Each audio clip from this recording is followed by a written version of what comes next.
Oi, gente, tudo bem? Eleições estão aí, outubro nós vamos votar, nós brasileiros e brasileiras, e o voto nunca foi tão importante, nunca foi tão necessário.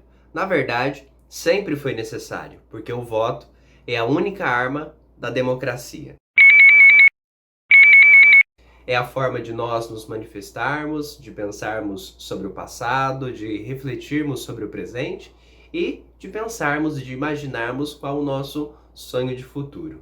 E para ajudar na reflexão de hoje, eu volto às eleições de 1989, eleições bastante emblemáticas, tivemos vários candidatos, porque a ditadura militar que aconteceu de 1964 a 1985 tolheu, tirou dos brasileiros e das brasileiras esse direito de usar o voto. Então, nunca na história apareceram tantos candidatos a concorrer à presidência da República.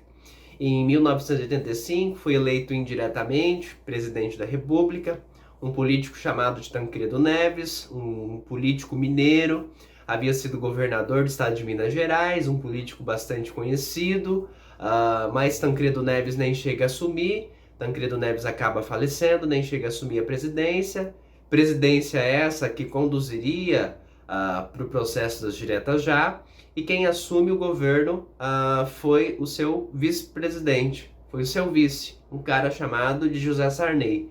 José Sarney era um político bastante conservador, um político que não se opôs frontalmente à ditadura, um político de certa forma ligado aos militares, e com a morte de Tancredo Neves pairou-se, né, sobre os brasileiros e sobre as brasileiras uma espécie de desconfiança e descontentamento. Mas é claro que José Sarney levou o processo adiante.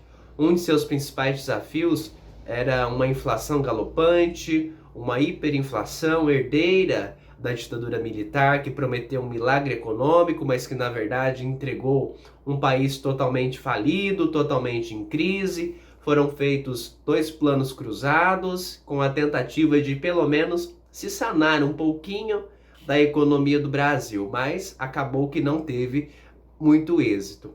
Em 1988 é promulgada a Constituição, uma Constituição cidadã, uma Constituição bastante generosa para a garantia dos direitos, e essa Constituição contou com a participação de vários líderes, de vários membros da sociedade, por isso que a gente fala que é uma Constituição bastante generosa para a garantia dos direitos, e em 1989 se abre um novo processo eleitoral. E nunca na história do Brasil houve tantos candidatos, né? Porque os brasileiros haviam ficado muito tempo sem usar esse direito ao voto.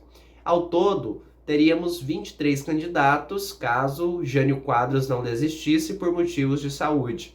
Então, tínhamos políticos diversos. Ao todo, 22 candidatos. Tínhamos aí Leonel Brizola, tínhamos Paulo Maluf, tínhamos Luiz Inácio Lula da Silva, Fernando Collor de Mello, Mário Covas, o próprio Ulisses Guimarães, conhecido como Doutor Constituição. Então tivemos bastante políticos, bastante candidatos de perfis variados. As eleições se montam e vão para o segundo turno, dois políticos distintos, Fernando Collor de Mello e Luiz Inácio Lula da Silva. Fernando Collor de Mello era um político do Nordeste, um político que bastante conhecido no Nordeste, mas pouco conhecido no Brasil como um todo. Collor de Mello se apresentava como uma espécie de antissistema, divulgou-se ele andando de jet ski, com as suas gravatas maravilhosas, fazendo todo tipo de sucesso, e ele se apresentava, né, como o novo, que traria muita novidade, que traria bastante mudança.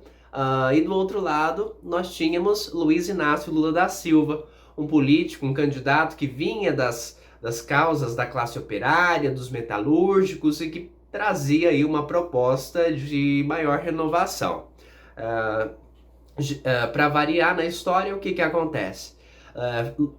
Collor de Mello faz uma aliança mais forte, e acaba aí fazendo essas alianças e saindo vitorioso, enquanto Luiz Inácio Lula da Silva não agiu dessa forma, né? Não formou essas alianças. No segundo turno as eleições foram bastante apertadas, mas se sagrou vencedor Fernando Collor de Mello, né? Collor de Mello, que se apresentava como uma espécie de antissistema, se apresentava também como caçador de marajá, mas na verdade ele foi caçado por ser um marajá. E essa história a gente já sabe, né? Foi o primeiro presidente impeachado no Brasil. Então, pessoal, eu trago as eleições de 1989 para refletirmos como é muito importante formarmos frentes amplas, frentes progressistas, frentes que lutem contra governos comprometidos com o passado e não com o nosso presente. Portanto, pessoal, na hora de votar, escolha um candidato que se preocupe com a preservação da nossa memória e com a ampliação da nossa história. Escolha um candidato que, estando à frente de um cargo que possa fazer a grande diferença, promova mudanças para o bem comum para a nossa sociedade. Portanto, pessoal, gostaria de agradecer a todos pela participação e desejar a todos nós, brasileiros e brasileiras, boas eleições e que logo possamos ter um futuro mais belo, harmônico, justo e igualitário. Muito obrigado!